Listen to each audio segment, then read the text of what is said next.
일제강점 초기를 살다간 민족 지도자 단재 신채호 선생이 늘 말씀하시던 명언이 있습니다. 역사를 잊은 민족에겐 미래가 없다. 역사를 잊은 민족에겐 희망이 없다는 말씀입니다. 이스라엘 백성들은 위기 시대를 살아온 자신들의 역사를 기록하고 그것을 역사서라고 부르지 않고 예언서로 명명합니다. 여기서 예는 미리 예자를 쓰지요. 미래에 일어날 일을 미리 알려준다는 뜻입니다. 그런 점에서 엘리야, 예레미야, 에스겔, 다니엘 그리고 이어지는 12권의 소선지서는 예언서입니다. 그런데 히브리인들은 여호수아, 사사기, 사무엘상하, 열왕기상하 등 역사서 또한 예언서라고 부르고 있습니다. 과거의 역사는 오늘의 예언이라는 것이요. 여기서 예언은 하나님의 말씀을 받아 전한다라는 뜻입니다. 이 역사서를 기록한 사가들을 신학자들은 신명기 역사가들이라 그렇게 부릅니다. 말씀을 받았을 때 순종하면 백성들이 복을 받고 예언의 말씀을 받았을 때 불순종하면 저주를 받는다는 사상이 일관되게 흐르고 있습니다. 이때 예언의 예는 미리 예자가 아니라 맡을 예자 예언입니다. 예언자는 하나님의 말씀을 맡아서 전하는 자들이라고 하는 것이지요. 예언은 단순히 미래라는 시제가 중요한 것이 아닙니다. 아니, 예언에는 오히려 시제가 없습니다. 과거에 일어난 역사를 오늘 조망하면서 거기서 오늘의 하나님의 말씀을 깨달으면 그게 예언입니다. 오늘 우리 가운데 일어나는 수많은 사건들을 통하여 하나님의 계획과 하나님의 뜻을 발견하고 전하면 그게 예언입니다. 미래에 일어날 일을 하나님의 뜻을 따라서 선포하면 물론 예언입니다. 그래서 여러 왕들의 이야기라는 열왕기서는 참된 두 주인공 엘리야, 엘리사를 등장시켜 하나님의 말씀을 전하고 있습니다. 그래서 열왕기상은 엘리야서, 열왕기하는 엘리사서라고 해도 무방합니다. 왕들의 역사가 아니라 이 위기 시대의 예언자들이 하나님으로부터 어떤 말씀을 받아서 어떻게 전했는가를 우리에게 생생히 전해주고 있습니다. 여러분, 전 세계적인 위기 상황, 정치적인 진영 대결, 경제적인 위기, 여러 사회적인 갈등 사회 속에서 여러분 하루하루 밥상 챙기기도 얼마나 힘드십니까? 그러나 위기는 사실 어제 오늘의 위기는 아닙니다. 살아왔던 지난 날을 뒤돌아보면 사실 뉴노멀 아닌 때가 언제 있었습니까? 우리가 언제 걸어보고 인생을 걸었습니까? 미증유 아닌 때가 언제 있었습니까? 에덴 동산 이후 인류 역사는 격동의 시대 아닌 때가 없었고 문명사적 전환기 아닌 때가 없었습니다. 우리가 위기라고 느끼는 것은 사실은 환경의 위기가 아니라 영적인 위기입니다. 이 영적인 위기 때에 하나님이 안 보이면 죽느니 사느니 죽을 세상이니 살 세상이니 넋두리를 하게 되는 것입니다.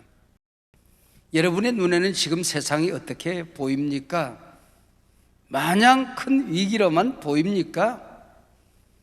아니면은 그 위기보다 크신 하나님, 위기를 다스리시는 하나님, 세상을 이끌어 가시는 하나님이 눈에 보이십니까? 언제나 위기 시대에 하나님이 우리에게 묻는 게 있습니다. 내 인생의 주인이 누구냐? 네 생각, 네가 하는 말, 네가 하는 판단, 하루하루 내 삶을 이끌어가는 왕이 누구냐 하는 것입니다. 그래서 오늘 설교 제목이 당신의 왕은 누구입니까? 입니다. 주인공은 엘리야입니다. 엘리야라는 이름 자체가 이미 대답이 그 안에 있습니다. 메시지가 있습니다. 야훼가 하나님이시다. 누가 왕이냐고? 야훼가 왕이다. 앞으로 펼쳐질 엘리야 시대, 엘리사 시대의 배경을 살펴보십시다. 이스라엘 역사는 다윗과 솔로몬의 영광 시대가 끝이 나고 솔로몬이 죽은 이후에 남쪽 유대와 북쪽 이스라엘로 나누어집니다. 특별히 북쪽 이스라엘은 악한 왕 시리즈가 펼쳐집니다. 그 첫 번째 왕이 여로보암이라고 하는 사람입니다. 구약 성경에 보면은 아무개 왕도 여로보암의 길을 따랐다, 누구도 여로보암의 길을 따랐다는 말이 반복적으로 기록되어지는데, 그 얘기는 여로보암이 금송아지를 만들어 놓고 이게 우리 하나님이다, 그래서 우상을 숭배했습니다. 그 길을 따라갔다는 것입니다. 불안하게 짝이 없는 시대가 흘러갑니다. 7번의 쿠데타 과정을 거쳐서 오므리가 나타나 소위 오므리 왕가를 세우게 됩니다. 오므리는 태조 이성계 같은 존재였습니다. 오므리 왕가의 창시자입니다. 이 오므리는 12년간 통치 시대를 통해서 군사력과 외교 그리고 나라의 경제를 비교적 안정되게 이끌어 왔습니다. 특별히 수도를 사마리아로 옮깁니다. 그리고 사마리아에 온갖 우상을 갖다 놓습니다. 이때부터 북왕국 이스라엘이라고 하는 말과 사마리아라고 하는 말은 동의어처럼 쓰여집니다. 우상 숭배와 악의 절정은 우리가 잘 아는 오므리의 아들 아하방 시대에 이루어집니다. 오므리가 왕가를 건설했지만은 주변에 강대국이 있었어요. 항상 호시탐탐 노리고 괴롭히는 아람이라는 나라입니다. 여러분, 그동안 아람 왕 벤하닷이라고 하는 이름을 얼마나 자주 들었습니까? 당시 아람이라는 나라와 맞짱을 뜰 만한 나라가 주변에 두로라고 하는 나라가 있었습니다. 오므리는 나라를 지키기 위해서 자기 아들 아합과 두로의 왕 엣바알이라는 왕이 있는데 그 왕의 딸이 이세벨입니다. 그리고 결혼을 시킵니다. 백성들은 오히려 환영하는 분위기였습니다.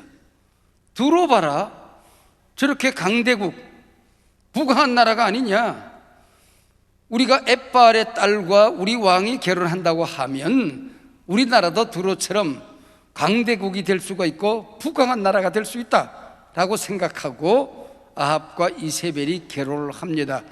물론 정략 결혼이지요. 이 정략 결혼을 말미암아 이세벨이 바알 신앙, 바알 우상을 끌고 와 온 나라에 퍼뜨리게 된 것입니다. 오므리 아합 시대를 통해서 쿠데타는 멈추어졌습니다. 나라는 안정을 찾았습니다. 그러나 바야흐로 바알 우상, 아세라 우상 시대가 되어버렸습니다. 겉으로 보면 북이스라엘의 역사상 가장 안정되고 평화로운 시기를 맞이한 것으로는 보이지만은 하나님의 평가, 성경의 평가는 전혀 달랐습니다. 여러분이 이 세상을 살아갈 때에 위기를 극복하고 여러분의 사업이 안정되게 보일 수 있습니다. 가정이 평안할 수 있습니다. 자녀들이 가는 곳곳마다 성공의 성공을 이어갈 수가 있습니다. 그것 자체가 중요한 것이 아니고 하나님이 여러분의 가문을 어떻게 평가하는가, 특별히 역사가 흐른 다음에 심판대 앞에서 여러분과 여러분의 자녀들, 여러분의 가문을 어떻게 평가하실 것인가 하는 것이 중요한 것이죠. 한국 기독교 역사 속에서 격동의 시대, 문명사적 대전환기라고 하는 그야말로 이 어려운 때에 부족한 종에게 총회와 하나님께서는 한국교회를 15개월 정도 책임을 맡겨주셨습니다. 지금까지 있었던 그 어떤 시대보다도 그야말로 다사다난한 많은 일들이 지나갑니다. 이 모든 과제를 가슴에 끌어안고 하루하루 한국교회를 대신해서 말을 하고 행동을 하고 설득을 하고 메시지를 내는 일을 합니다. 매일매일 사회가 한국교회를 평가하겠지만은, 부족한 종의 행보를 평가하겠지만은 훗날 사가들이 또 우리 하나님께서 부족한 종의 일련의 발걸음을 어떻게 평가하실 것인가, 두렵고 떨리기만 합니다. 조심스럽기만 합니다. 정말 진지하게 기도하지 않고는 눈을 뜰 수가 없고, 하루를 돌이켜 진지하게 하나님 앞에 반성하고 기도하지 않고는 눈을 감을 수가 없는 하루하루를 살아갑니다. 하나님, 제가 하나님을 대신해서 정의로운 말을 해야 할 터인데 비겁한 종이 되지 않게 해주십시오. 무겁습니다. 그러나 섬겨야 될 자리 회피하지 않고 도망가지 않겠습니다. 입에 파수꾼을 세워서 하지 말아야 될 말을 하거나 해야 할 말을 하지 못하는 어리석은 자가 되지 않게 하시고 교만한 말을 하지 않게 해주십시오. 한국교회가 군림하는 십자군이 아니라 저 밑바닥에 내려가서 사회적인 약자를 돌보고 신음소리조차 낼 수 없는 사람들을 대신해서 말을 하는 한국교회가 되게 해주십시오. 언제나 교회는 하나님을 대신한 이 시대의 대언자의 소명을 망각하지 않아야 할 터인데 종의 입술을 주장해 주십시오. 매일 반복되는 기도이고 여러분에게 요청하는 기도의 제목입니다. 오므리와 아합을 향한 하나님의 평가를 들어보십시오. 오므리가 여호와 보시기에 악을 행하되 그 전에 모든 사람보다 더욱 악하게 행하였다. 열왕기상 16장 25절의 말씀입니다. 그 아들 아합은 바알과 아세라 상을 만들어 놓고 그 이전에 이스라엘 모든 왕보다 하나님 여호와를 노하게 하더라. 역시 16장 33절의 평가입니다. 오므리 왕조는 정치, 경제, 안보 차원에서는 비교적 안정된 시대를 누렸습니다. 그러나 하나님 보시기에는 모래 위에 지은 집입니다. 심판날에 견딜 수 없는 집이었습니다. 아니, 북왕국 이스라엘을 망가뜨린 죄인의 가문이 되어버리고 말았습니다. 오늘날도 위정자들, 아니 모든 사람들은 부귀영화, 안정평화 외에는 관심이 없어 보입니다. 모든 가치가 세속주의입니다. 그러나 하나님은 그 중심을 보십니다. 그 가문, 그 교회, 한국교회, 그 시대, 그 민족 신앙이 어땠는가? 그 시대를 이끌어가는 가치관이 뭔가, 영성이 뭔가를 보고 계시는 것입니다. 그 시대를 이끌어왔던 진정한 왕이 누구인가 하는 것입니다. 그 누가 뭐라고 해도 바알이 하나님이 아니다. 이스라엘의 주인은 바알이 아니다. 야훼가 하나님이시다. 그가 엘리야였습니다. 오늘 본문 시작하는 열왕기상 17장 1절 한 절 말씀은 그동안 우리가 공부했던 그 수많은 엘리야, 엘리사 시대를 일컬어가는 서문입니다. 길앗에 우거하는 자 중에 디셉 사람 엘리야가 아합에게 말하되 내가 섬기는 이스라엘의 하나님 여호와께서 살아계심을 두고 맹세하노니 내 말이 없으면 수년 동안 비도 이슬도 있지 아니하리라. 앞으로 대적이 되어서 맞상대가 되어서 싸우게 될 두 사람의 이름이 등장합니다. 엘리야, 아합입니다. 북이스라엘의 두 지명이 나옵니다. 길앗, 디셉입니다. 한 이름은 숨어있긴 하지만 두 왕의 이름이 나옵니다. 바알, 여호와입니다. 그래서 엘리야는 외치는 겁니다. 바알이 아니라 야훼가 하나님입니다. 땅도 그분이 만드셨고 비를 내리는 분도 그분이시고 비를 멈추게 하시는 분도 그분이시다. 그래서 엘리야, 엘리사가 한편이 되고 아합과 이세벨이 한편이 되어서 레슬링에 보면은 두 사람이 함께 싸우듯이 링 위에 올라서 흥미진진한 역사를 펼쳐가게 되는 것입니다. 하나님께서는 가나안을 점령할 때에 무엇보다도 가나안의 우상을 모조리 불태워야 한다. 그리고 가나안 족속들, 우상 숭배자들을 모조리 불태워야 한다고 명령했습니다. 가나안에 들어갔더니 만나가 뚝 그쳤어요. 농사를 지어야 되는데 농사를 지어보지 않은 이 사람들은 가나안 사람들로부터 농사 기술을 배우기 시작합니다. 농사 기술을 배우다 보니까 농사에 신이 있는 겁니다. 풍년을 돌게 하는 신이랍니다. 글피다면 감으로 견딜 수 없는 그 광야의 땅에 비를 내리는 신이랍니다. 그리고 퍽이나 인생에게 쾌락과 재미를 가져다 주는 신이 있었습니다. 하나님을 안 섬기겠다는 것 아니다. 농사를 지으니 부득이 이들과 타협할 수밖에 없다. 그리고 바알도 섬기고 하나님도 섬기자. 이것이 이제 이스라엘이 우상숭배의 몰락기를 걷게 되는 출발점이 되는 것입니다. 광야에서 야훼 하나님의 제사는 재미가 별로 없어요. 양을 잡아 끌고 가서 회개를 해야 됩니다.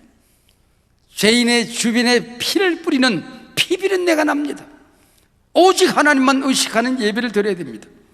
그런데 이 바알 제사는 여사제들이 제사 지내러 오는 사람을 영접하고 밤새워서 노래하고 춤을 추고 술을 마시고 음란한 행위를 해도 그것이 훨씬 더 능력 있는 제사가 된다는 것입니다. 그래서 하늘에서 바알 신과 그의 부인 아세라 신이 그 음란한 짓을 하면 하늘에서도 그 음란한 짓을 할 때에 쏟아지는 게 비라고 그들은 믿었던 것이죠. 모든 백성과 왕들이 바알에 빠져들 때에 하나님이 찾아오십니다. 그가 바로 엘리야입니다. 너희 왕은 나 야훼다. 내가 비를 준다. 엘리야는 외치고 있는 것입니다. 가장 큰 위기의 시대, 가장 능력이 많은 엘리야의 등장은 참으로 신비하기만 합니다. 하나님이 일하시는 방법은 언제나 신비합니다.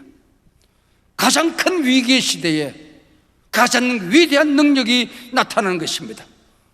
모든 것이 바싹바싹 말라가는 가뭄의 시대에 성령의 비가 내리는 것입니다.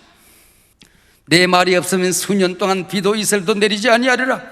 여기 내 말은 실제적으로는 여호와 하나님의 말씀이지요. 바알 숭배로 하나님의 말씀이 사라진 암울한 시대에 하나님의 말씀이 엘리야를 통하여 살아 싱싱하게 역사하는 것입니다. 이게 하나님의 사람입니다. 위기가 크면 클수록 우리는 back to the Bible, 하나님 말씀 앞으로 돌아가야 됩니다. 광야로 나아가서 농사를 짓지 않는데 먹을 것이 없는데 하늘에서 만나를 내리는 경험을 하는 것입니다. 그걸 통하여 이 백성은 내가 택했다. 이 출애굽의 사건이 오고 오는 세대에 모든 내 백성을 구원하는 여정이 될 것이다. 이 경험을 통하여 하나님의 말씀을 전하는 것입니다. 어두웠던 엘리야 시대, 하나님이 살아계심을 아무것도 먹을 것 없는 풀 한 폭이 없는 그 시대에 먹고 사는 문제는 하나님의 손에 달렸다는 것을 증거하는 것입니다. 오늘 위기 시대, 영적 암흑기 같은 오늘 우리가 붙들어야 되는 하나가 있다면 하나님의 말씀입니다. 고통의 시대는 우리가 하나님의 말씀 앞으로 돌아가서 그 말씀을 들어야 되는 것입니다. 하나님의 능력을 철저하게 경험해야 되는 것입니다. 양식이 없어 너 굶어 죽지 않는다. 물이 없어서 너 가래서 죽지 않는다. 하나님의 말씀을 못 들으면 네가 죽고 네 가정이 죽고 시대가 죽고 역사가 죽고 하나님의 공동체가 죽는 것이야. 아모스 8장 11절 선지자의 말씀 아닙니까? 여호와의 말씀이 없으면 비도 이슬도 내리지 아니하리라. 이 말씀을 똑똑히 들어야 됩니다. 하나님의 말씀이 없으면 4차 산업혁명 시대에 모든 것을 이끌어가는 신이 물질 문명, 과학, 4차 산업혁명처럼 보이지만 역사를 이끌어가시고 역사를 만드시는 분은 하나님이십니다. 하나님의 손에 붙들리면 삽니다. 물을 주시는 분 하나님이십니다. 여러분이 이 땅에 사는 우리의 삶과 우리가 죽어서 살아가는 그 삶이 그렇게 거리가 멀지 않습니다. 5분이면 끝날 수 있습니다. 건강하면 오래 살고 비실비실하면 내일 가는 게 아니에요. 젊으면 오래 살고 나이 든 사람이 먼저 가는 것도 아니에요. 여러분, 오늘 살아가는 것이 하나님의 은혜입니다. 은혜 아니면 살 수가 없는 것입니다. 여러분, 이 위기 시대는 아합 왕에게는 심판이지만은 엘리야에게는 말씀을 증거하고 살아계신 하나님을 보여줄 수 있는 기회가 되는 것입니다. 오늘 위기 시대는 불신자들에게는 심판이요 걱정이요 근심이지만은 하나님의 백성들은 이때에 하나님을 경험하고 살아계신 하나님의 말씀대로 살아보고 하나님의 능력을 체험해보고 모든 것이 메말라도 굶어 죽지 않는다는 것을 보여주는 하나님을 증거하는 기회로 우리가 살아갈 수 있는 것입니다. 그래서 위기시대에 성경은 우리에게 말합니다. 나와 내 집은 오직 여호와만 섬기겠다. 네가 섬길 자를 오늘 선택해라. 선택하는 것입니다.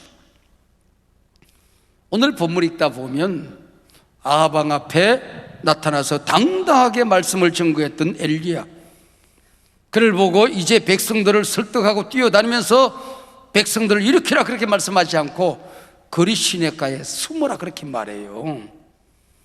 큰일 났다, 너 이제 말을 했으니까 너는 이제 큰일 당할 거야. 그래서 엘리야가 들여 떨어서 숨으라고 했다면은 두려워하지 마라, 내가 너와 함께 한다니까, 내가 너를 지킬 거야 그렇게 말씀하셨을 거예요. 그러다가 혼자 싸우다가 탈진하여 지쳐 쓰러져요. 그랬더니 하나님께서 하시는 말씀이 너 혼자 싸운다고 하지 말아라.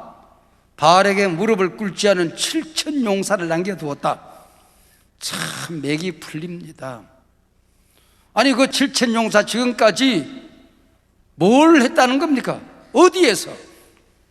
그렇게 말씀하셨으면 그 다음이라도 7천 용사가 뭘 했다는 기록이 있어야 되잖아요. 성경에 아무런 기록이 없어요. 왜 그럴까요? 지금은 위기시대는 모든 것이 어려워지고 영성이 무너지는 이때는 바알이 기생을 부리는 그때는 살아계신 하나님을 우리가 경험하며 버텨내야 되는 것입니다.